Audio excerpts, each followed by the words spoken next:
नमस्कार, स्वागत है आपका आपके YouTube channel mind game mathematics पर। आज रेशियो एंड प्रोपोर्शन का बहुत ही अच्छा क्वेश्चन हम लोग करने वाले हैं। थंबनेल में आपको प्रश्न दिख चुका होगा। बहुत सारे लोग इस प्रश्न से भली-भांति परिचित भी होंगे, उन्होंने बनाया भी होगा पहले। कई बार पूछा जा चुका है प्रश्न सीएचएसएल में, सीजीएल में या और भी एग्ज़ाम्स में। बहुत सारे लोग इसको बेसिक से बनाते हैं या फिर कई सारे लोगों ने इसके लिए कोई ट्रिक या फ़ॉर्मूला पढ़ रखा है। जो आपको दिख रहा है क्वेश्चन कि 4 राशियाँ हैं, उसमें कोई एक राशि x जोड़ने पर चारों समानुपात में हो जाती है।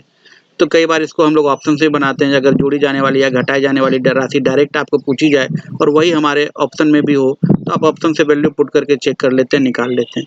पर यहाँ जो क्वेश्चन है, यहाँ जो जोड़ी जाने वाली या घटाई जाने वाली राशि है वो नहीं पूछी गई है, पूछा कुछ और गया है। और जो पूछा गया वो हमारे ऑप्शन में, तो उसको डायरेक्ट हम लोग रख करके चेक नहीं कर सकते कि उसको जोड़ने या घटाने पर राशियाँ समानुपात में हो जाएंगी।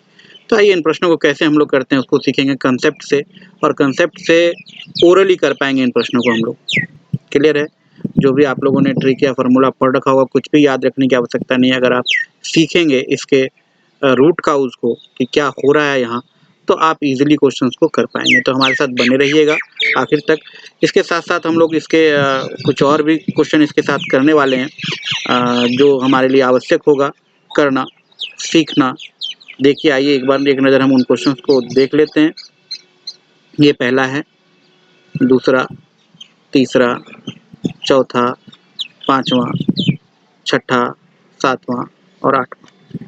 कुल मिला के ये है तो रेशियो एंड प्रोपोर्शन की बहुत छोटी बात, मगर है बहुत मोटी बात। अगर आप इसको सीखते हैं तो केवल इन्हीं प्रश्नों में नहीं, और भी के प्रश्न ऐसे आपको अलग अलग चैप्टर्स के मिलेंगे जहाँ रेशियो एंड प्रोपोर्शन का एप्लीकेशन होगा, वहाँ यूज़ कर सकते हैं। क्लियर है? हम लोग देखेंगे इस तरह के प्रश्न। चलिए आइए हम लोग आज सीखते हैं इसको। तो थोड़ी सी जो कंसेप्चुअल बातें हैं रेशियो एंड प्रोपोर्शन की, वो हम लोग जान लेते हैं। सबसे पहली बात कि अगर हमारे पास कोई रेशियो लिखा हुआ है, कोई रेशियो लिखा हुआ है 3:4। 3:4 मतलब 3/4। अगर हमने इसके फर्स्ट टर्म और सेकेंड टर्म मतलब न्यूमरेटर और डिनोमिनेटर दोनों में सेम कांस्टेंट से मल्टीप्लाई कर दिया, 3 × 3, 4 × 3, किसी भी चीज़ से मल्टीप्लाई कर दिया, तो ये 9/12 हो जाएगा। दिखेगा तो ये 9/12, पर इसका रेशियो में मान है कितना? 3/4 ही है। तो ये इक्विवेलेंट रेशियो हो गया इसके। मतलब न्यूमरेटर और डिनोमिनेटर दोनों में समान चीज से गुना कर दो तो रेशियो का मान नहीं बदलेगा, केवल क्या बदलेगा? तो ये डिफरेंस बदलेगा। यहाँ डिफरेंस कितना का था? 1 का, सॉरी, है ना। और यहाँ डिफरेंस कितना का हो गया? 3 का, क्योंकि 3 से हमने मल्टीप्लाई कर दिया। तो जितना से मल्टीप्लाई किया उतना से डिफरेंस भी हमारा चेंज हो गया। दूसरी बात, अगर हमारे पास कोई रेशियो लिखा हुआ है A:B, मतलब A/B, और हमने न्यूमरेटर या डिनोमिनेटर में समान चीज जोड़ करके x जोड़ा हमने, तो ये बन गया a+x और b+x, या फिर हमने x घटाया तो ये हो गया a-x और b-x। ठीक है, जैसे हमारे पास लिखा हुआ था 3/4 या 3/5, हमने क्या किया?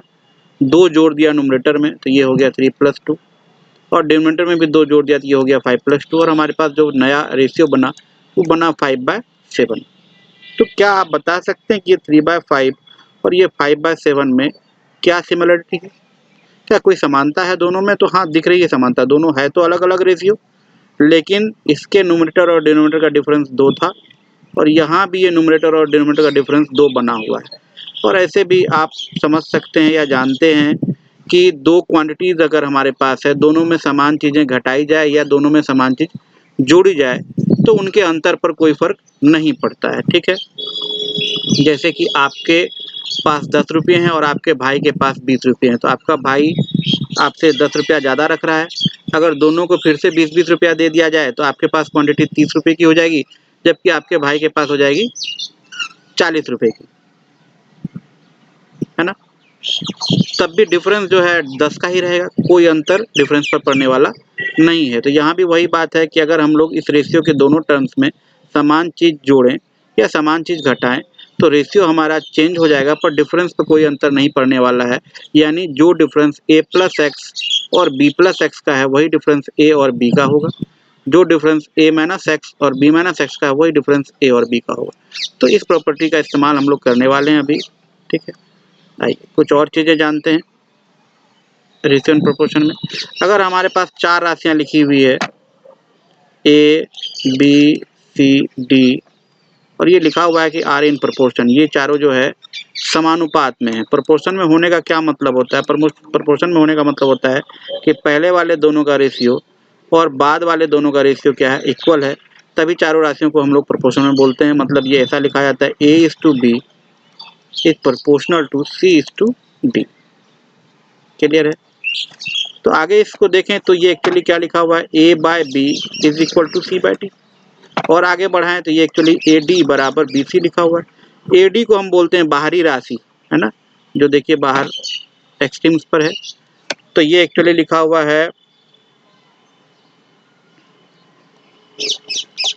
Product of the extremes is equal to product of the mid term. ठीक है, बाहरी राशियों का गुणनफल बराबर है किसके? मध्य राशियों के गुणनफल के। और ए को हम लोग बोल देते हैं फर्स्ट प्रोपोर्शनल, प्रथमानुपाती। बी को हम लोग बोल देते हैं सेकंड प्रोपोर्शनल, द्वितीयानुपाती। सी को हम लोग बोल देते हैं थर्ड प्रोपोर्शनल, तृतीयानुपाती। और डी को हम लोग बोल देते हैं फोर्थ प्रोपोर्शनल यानी चतुर्थानुपाती। और अगर इन चारों में से कोई भी तीन दिया हुआ हो आपको, जैसे मान लीजिए आपको ए निकालना हो, बाकी तीन दिए हुए हैं, तो आप इजीली देख सकते हैं ए निकालने के लिए क्या कर देंगे?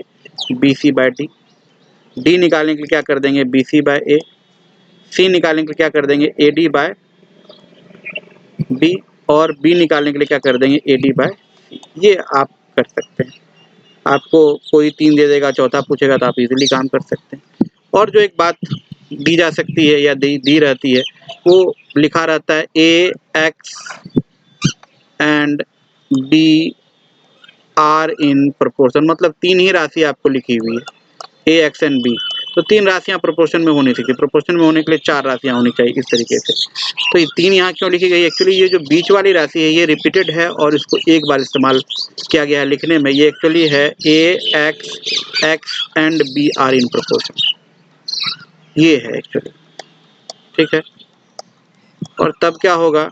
तब a by x is equal to x by b and this becomes x square is equal to a b. यहाँ ए को हम लोग फर्स्ट प्रोपोर्शनल बोल देते हैं, फर्स्ट प्रोपोर्शनल। बी को हम लोग मीड प्रोपोर्शनल बोल देते हैं, यहाँ तीन ही राशि है। सॉरी, एक्स को हम लोग मीड प्रोपोर्शनल, बीच में है ना ये, एक्स को हम लोग मीड प्रोपोर्शनल बोल देते हैं। और बी को हम लोग थर्ड प्रोपोर्शनल, तृतीयानुपाती बोल देते हैं। ए हमारा हो गया प्रथमानुपाती, बी को हमने नाम दिया मध्यानुपाती का, सॉरी एक्स को जो बीच में था, एक्स को हमने नाम दिया मध्यानुपाती का, और जो लास्ट में था बी उसको हमने नाम दिया तृतीयानुपाती का। जो मिड प्रोपोर्शनल होता है वो एक्चुअली दो बार होता है। और यहाँ से आप देख सकते हैं मिड प्रोपोर्शनल मध्यानुपाती अगर निकालना हो तो हम एक्स बराबर रूट ए बी इस्तेमाल कर सकते हैं। अगर ए हमको निकालना हो तो एक्स स्क्वायर बाय बी इस्तेमाल कर सकते हैं, और अगर बी हमको निकालना हो तो एक्स स्क्वायर बाय ए इस्तेमाल कर सकते हैं। ये हमारे पास बेसिक चीज़। ठीक है, चलिए कुछ और चीज़ें हम सीखते हैं। एक और,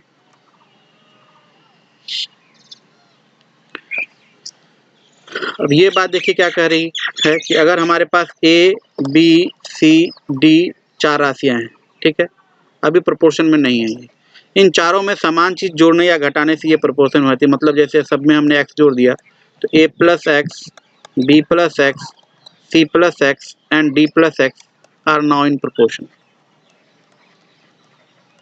ठीक है, इसी पर बेस्ड ये क्वेश्चन है जो हम लोग देख रहे हैं एग्जाम्पल में। इसके लिए हम लोग एक चीज़ जानते हैं, देखिए अगर 3/4 हमारे पास लिखा हुआ है तो इसके इक्विवेलेंट रेशियोज हम लोग कई सारे लिख सकते हैं। न्यूमरेटर और डिनोमिनेटर में समान चीज़ से मल्टीप्लाई करके इसको हम लोग 9/12 भी लिख सकते हैं, इसको हम लोग 15/20 भी लिख सकते हैं, इसको हम लोग 21/28 भी लिख सकते हैं, कुछ भी लिख सकते हैं। पर एक खासियत क्या है देखिए कि आप देखेंगे कि कोई भी दो रेशियो अगर इक्विवेलेंट है, दोनों सेम रेशियो है, तो उनके न्यूमरेटर और डिनोमिनेटर के डिफरेंस का भी रेशियो अगर हम लें, यहाँ डिफरेंस आ रहा है 6 और यहाँ 8, और 6/8 भी कुछ नहीं बस 3/4 ही है ना। किसी के साथ ले लें, 3 से 15 ले लें तो ये एक्चुअली 12 है, और 4 से 20 ले लें तो ये एक्चुअली 16 है, और 12/16 भी कुछ नहीं है, 3/4 ही है ना। किसी के साथ आप ले लें, आप 15/21 का भी ले लें तो ये देखिए क्या है, ये 6 और 8 ही है ना। कोई भी दो इक्विवेलेंट रेशियो अगर है तो उनके न्यूमरेटर और डिनोमिनेटर का डिफरेंस का रेशियो भी जो होगा वो उसी रेशियो के बराबर होगा, ठीक है। वो सारा का सारा डिफरेंस का रेशियो भी 3/4 के बराबर आ रहा है। तो अगर मान लीजिए कि ये 4 राशियां प्रोपोर्शन में, मतलब a + x बटे b + x, जो अनुपात है, जो रेशियो है, वो c + x बटे d + x के बराबर है। और अगर ये दोनों अनुपात बराबर है तो इन दोनों अनुपातों का मान एक्चुअली कितना है, तो जो इनके न्यूमरेटर और डिनोमिनेटर के डिफरेंस का अनुपात है उसके बराबर है। तो न्यूमरेटर यहीं से दो इक्विवेलेंट फ्रैक्शन अगर हैं, दो इक्विवेलेंट रेशियोज अगर हैं, तो इस रेशियो का वैल्यू जो है इनके डिफरेंस के रेशियो के बराबर है। तो ये दोनों भी अगर इक्वल है तो इनका मान भी इनके न्यूमरेटर और डिनोमिनेटर के डिफरेंस के रेशियो के बराबर है। न्यूमरेटर का डिफरेंस अगर हम लें तो x कैंसिल हो जाएगा, ये आ जाएगा c - a और ये आ जाएगा d - b।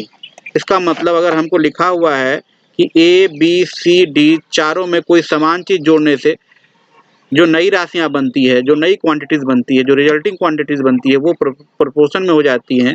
तो प्रोपोर्शन में होने के बाद जो दो रेशियो होगा उन दोनों रेशियो का वैल्यू क्या होगा, c - a बटे d - b के बराबर। डायरेक्ट हम लोग ये सब चीज लिखने की आवश्यकता नहीं है, डायरेक्ट हम ऐसा लिख सकते हैं कि इनमें अगर x जोड़ने पर नई राशियां समानुपाती हो जाती है तो वो नई राशियां जो होगी 4, उनमें से पहले दोनों का अनुपात यानी a + x बटे b + x ये भी बराबर होगा इसके, और c + x बटे d + x ये भी बराबर होगा इसके। ये हम लोग लिख सकते हैं, कोई दिक्कत। ये एक इम्पोर्टेंट प्रॉपर्टी जिसका इस्तेमाल हम लोग करने वाले हैं। आइए हम लोग क्वेश्चंस देखते हैं। ये पहला एग्जांपल आपके पास है,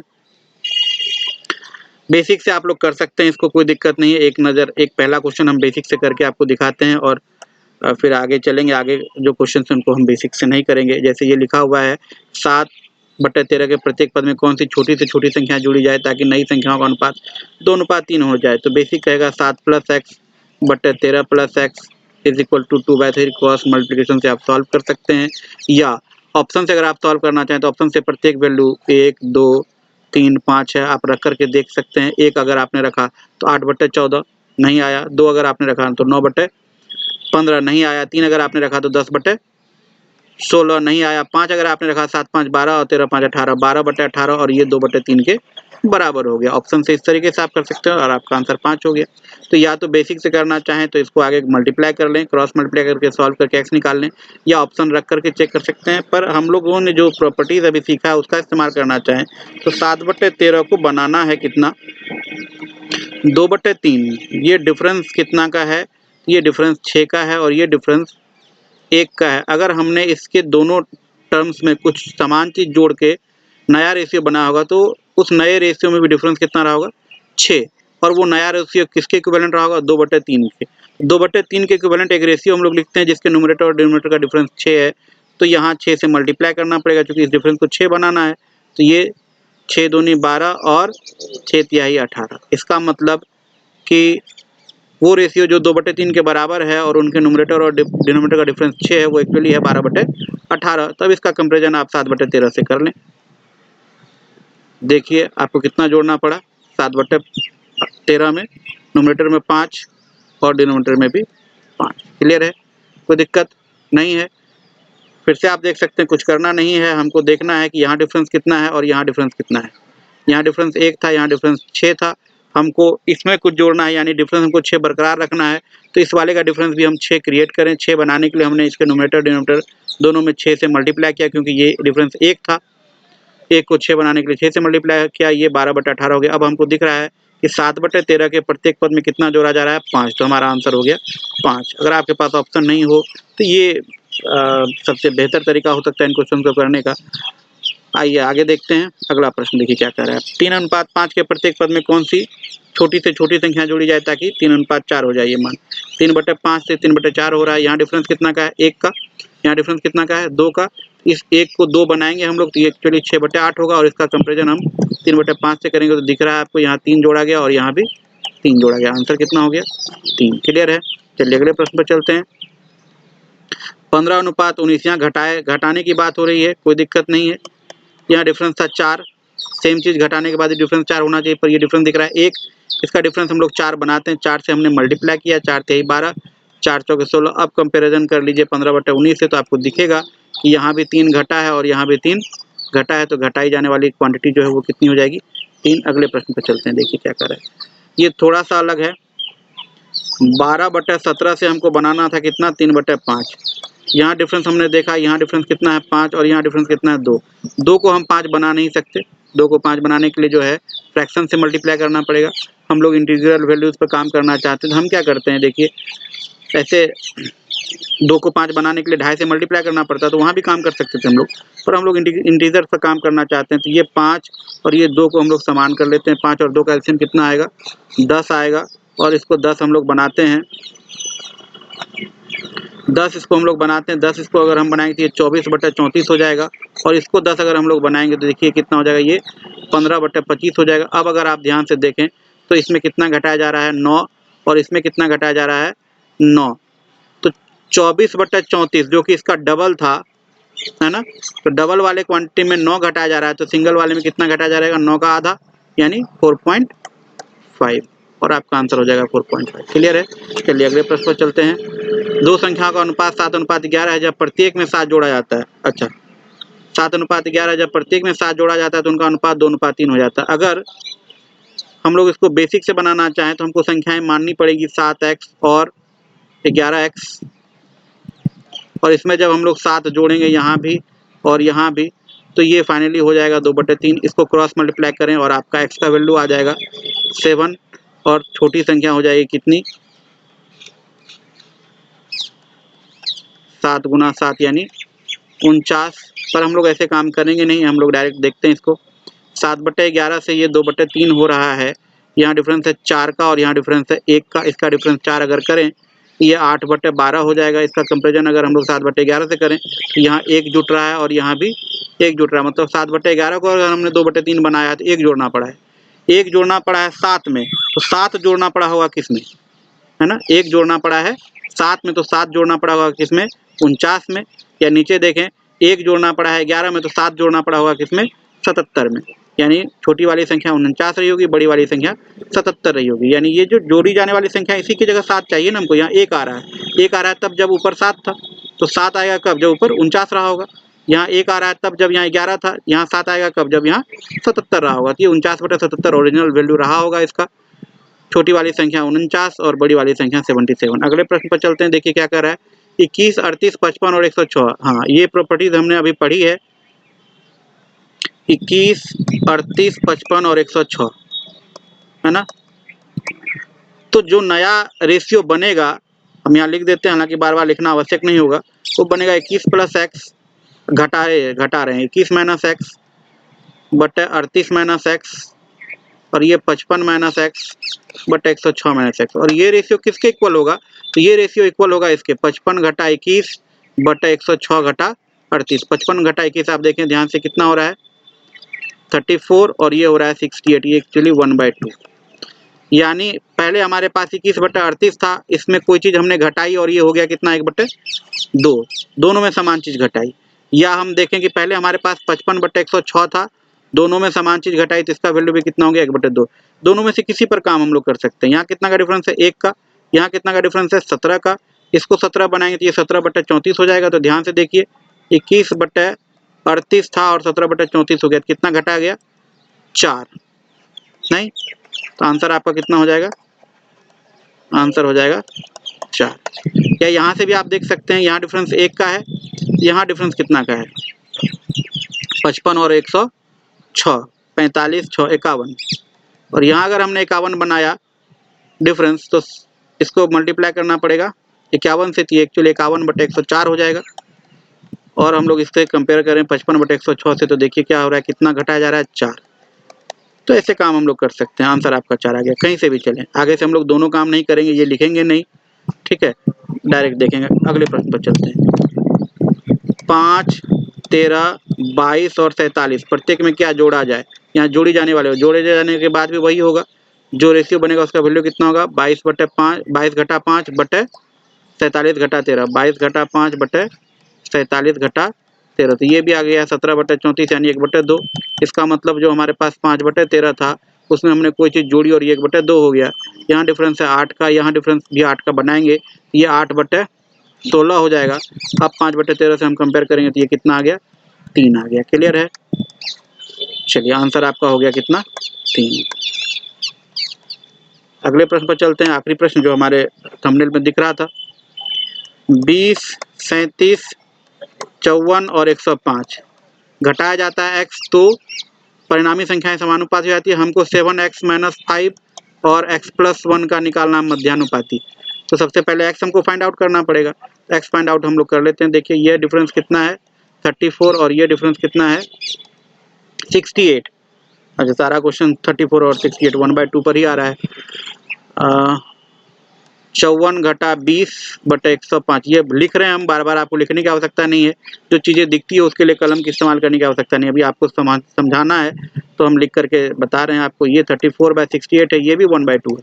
अगर हमने 20 बटे 37 को 1/2 बनाया है तो देखिए यहाँ डिफरेंस कितना है 17 का, इसको हमने 17 अगर बनाया तो ये 17 बटे 34 हो जाएगा। तो आपको दिख रहा है कितना घट रहा है, ये एक्चुअली 3 घट रहा है। इसका मतलब x का वैल्यू 3 है। x का वैल्यू 3 है तो ये कितना है 7 या 21 घटा 5, ये 21 घटा 5 है और ये है 3 + 1 यानी 4। 21 घटा 5 मतलब कितना 16 और ये कितना है 4। तो अगर 16 और 4 का मध्यानुपाती निकालना है तो वो कितना हो जाएगा 16 × 4 का रूट यानी कि 8। ये आपका आंसर आ जाएगा। क्लियर है? चलिए आज के लिए इतना ही, मिलते हैं हम लोग अगले क्लास में। अगर आपको अच्छा लगा हो तो लाइक और कमेंट अवश्य करें, अपनी प्रतिक्रिया कमेंट बॉक्स में दें, साथ ही साथ शेयर करें ताकि ज़्यादा से ज़्यादा लोग इससे लाभ उठा पाएँ। और आपके अच्छे स्वास्थ्य की शुभकामनाओं के साथ आज के लिए अलविदा। धन्यवाद।